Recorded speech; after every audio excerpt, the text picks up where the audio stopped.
नमस्कार मित्रांनो, तुम्ही पण अभ्यासाला बसता आणि 5-10 मिनिटातच लक्ष दुसरीकडे जातं. मोबाईल, विचार, कंटाळा सगळं मध्ये येतं का? जर हो असेल तर आजचा हा व्हिडिओ तुमच्यासाठी खूप महत्त्वाचा आहे. कारण आज मी तुम्हाला असे 5 सोपे पॉवरफुल ट्रिक सांगणार आहे, जे तुम्ही जर आजपासून वापरले तर तुमचं कॉन्सन्ट्रेशन जबरदस्त वाढेल. आणि हो, हे सगळे प्रॅक्टिकली काम करणारे उपाय आहेत. आपण सगळे एकच मिस्टेक करतो.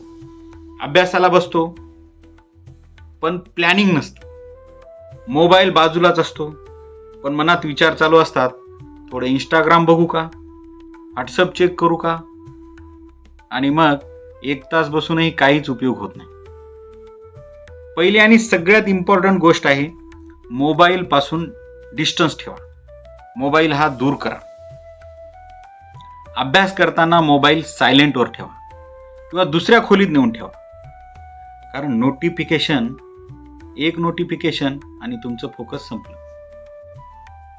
दुसरी महत्वाची टेक्निक आहे, 25 मिनिटं अभ्यास आणि 5 मिनिटं कंप्लीट ब्रेक. याला पोमोडोर टेक्निक म्हणतात. तुम्ही 25 मिनिटं फक्त अभ्यास करा आणि मग 5 मिनिटं आराम करा. यामुळे तुमचा ब्रेन फ्रेश राहतो आणि कॉन्सन्ट्रेशन वाढतं. तिसरी गोष्ट आहे, क्लिअर टार्गेट ठेवा. आज 5 तास अभ्यास करायचा असं नको. त्याऐवजी जर तुम्ही असं ठरवलं की आज 2 चॅप्टर मला कंप्लीट करायचे,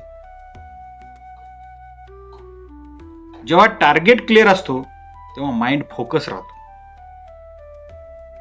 चौथी महत्वाची गोष्ट आहे, तुमचं स्टडी एन्व्हायरमेंट चेंज करत राहा. नेहमी एकाच जागी बसलात तर कंटाळा येतो. कधी टेबल चेंज करा, कधी जागा चेंज करा. कारण थोडासा चेंज सुद्धा तुमचा माइंड फ्रेश करतो. 5वी गोष्ट आहे, अभ्यास करताना शॉर्ट नोट्स तयार करा. लहान नोट्स बनवा आणि वारंवार रिव्हिजन करा. रिव्हिजन खूप महत्वाचे. यामुळे तुमचं लक्ष टिकून राहतं आणि अभ्यास हा इंटरेस्टिंग वाटतो. मी स्वतःही या टेक्निक वापरलेल्या आहेत आणि खूप स्टुडंट पण वापरतात. जेव्हा तुम्ही कन्सिस्टन्सी ठेवता तेव्हा रिझल्ट नक्की मिळतो. तर मित्रांनो, आजपासून ह्या ज्या 5 टिप्स आहेत मी सांगितलेल्या, त्या वापरून बघा. तुमचं अभ्यासातलं कॉन्सन्ट्रेशन नक्की वाढेल. तुम्हाला अभ्यासामध्ये इंटरेस्ट वाटेल, कंटाळा येणार नाही आणि अभ्यासात खूप इम्प्रूव्हमेंट होईल. व्हिडिओ जर आवडला असेल तर नक्की लाईक करा, तुमच्या मित्रासोबत शेअर करा आणि अशाच युजफुल व्हिडिओसाठी या चॅनलला पण सबस्क्राईब करायला विसरू नका. धन्यवाद.